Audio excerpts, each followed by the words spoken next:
Ancient Egypt was one of the most advanced civilizations for almost 3,000 years.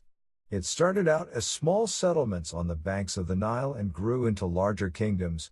These kingdoms were then united into the Kingdom of Ancient Egypt around 3100 BC. From then on began the tale of a civilization whose architecture and artifacts remain remarkably well preserved to this day, providing evidence of a once thriving kingdom and its culture. The ancient Egyptians made significant advances in art, architecture and lifestyle that kept them progressive and prosperous for a long time. And without a doubt, the ancient Egyptians were the best builders. They built the majestic pyramids that still stand as remarkable landmarks to this day.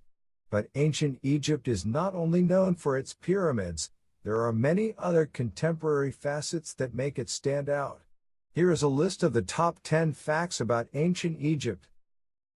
Number 10. Egyptian makeup.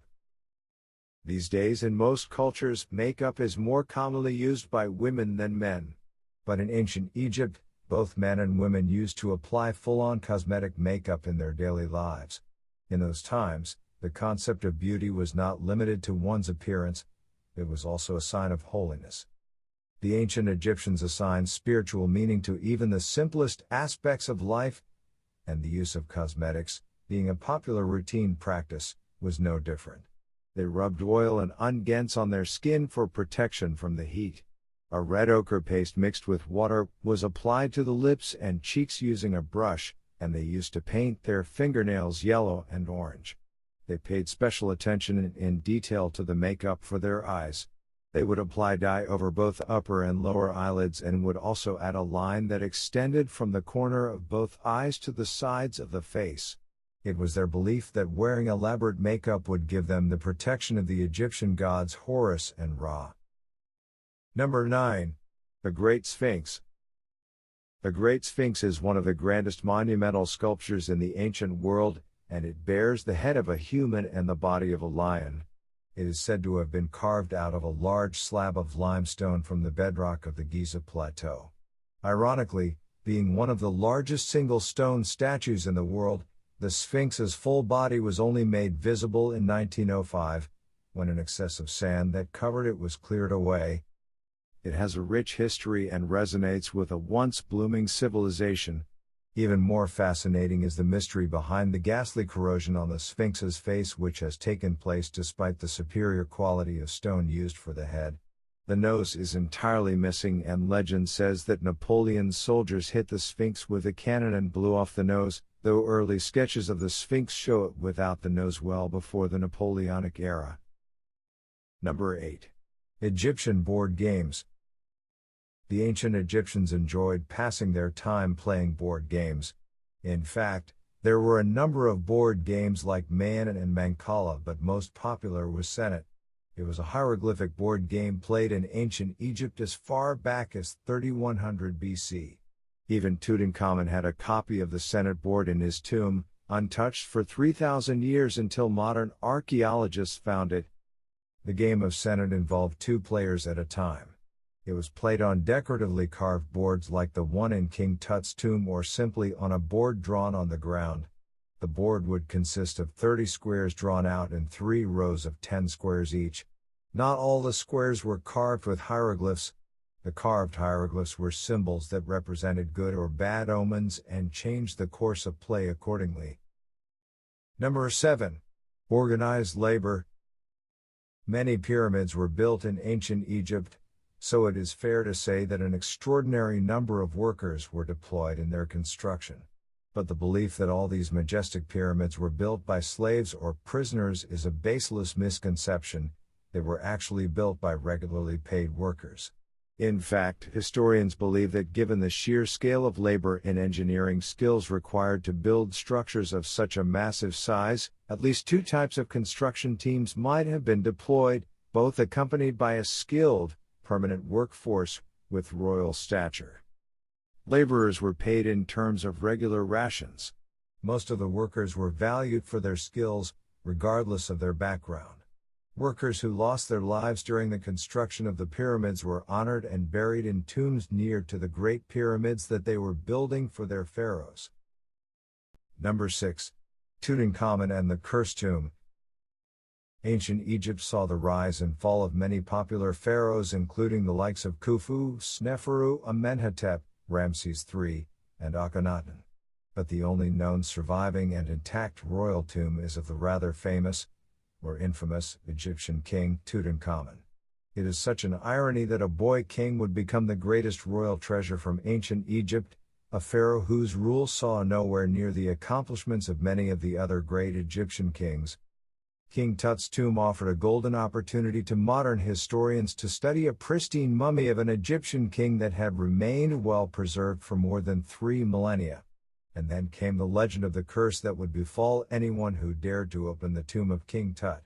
The discovery of the tomb in 1922 was followed by a series of incidents that included the tragic deaths of a number of people involved in unearthing the tomb.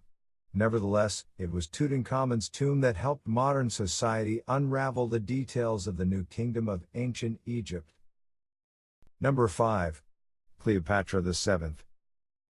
Along with the likes of Tutankhamun, Khufu, Ramses III, and other popular personalities linked with ancient Egypt, Cleopatra has a special place.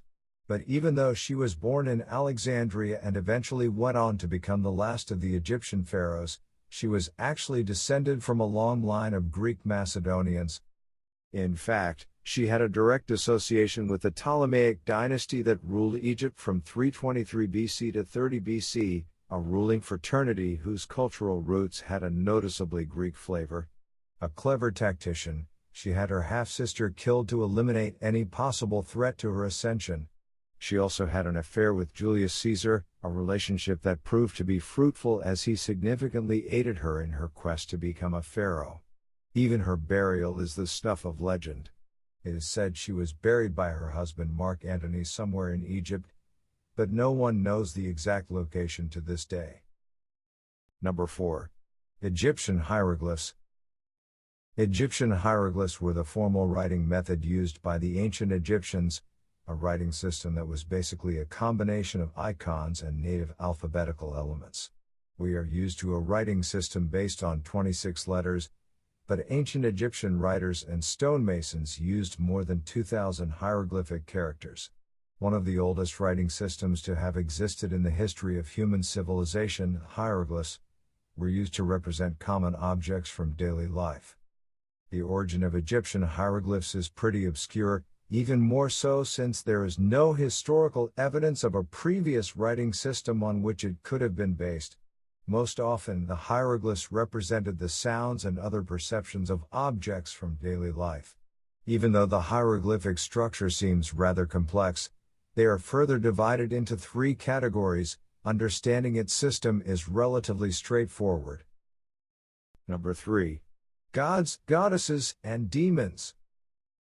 People in ancient Egypt followed many gods and goddesses. In fact, more than 2,000 of them were dutifully worshipped.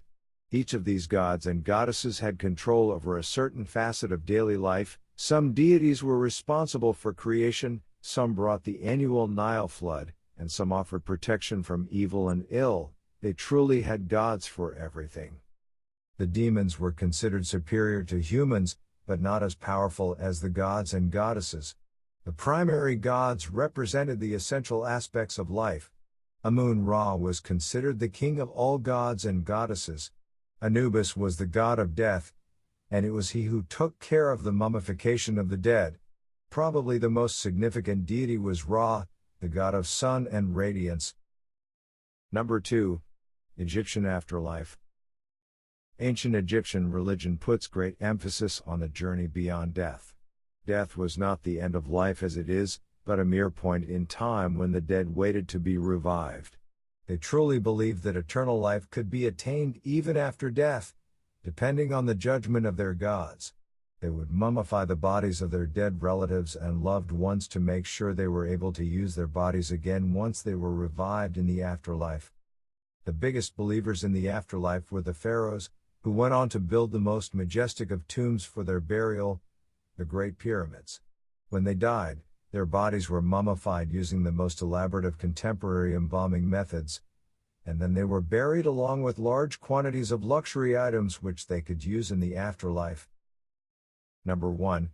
The Great Pyramids of Giza. A few millennia back, ancient Egypt was one of the richest and most powerful civilizations in the world. During this period, the pharaohs had a number of majestic pyramids built. The surviving pyramids of Giza in particular are the most spectacular man-made structures ever made. The first of these monumental burial sites for a king of the Third Dynasty, Djoser, was built around 2630 BC at Saqqara. In addition, there are three major pyramids at Giza, of which the largest was built for Khufu, a pharaoh whose reign was primarily known for the magnificence of these pyramids. The Great Pyramid of Giza was a construction of such proportions that it remained the tallest man-made structure for an unprecedented 3,871 years.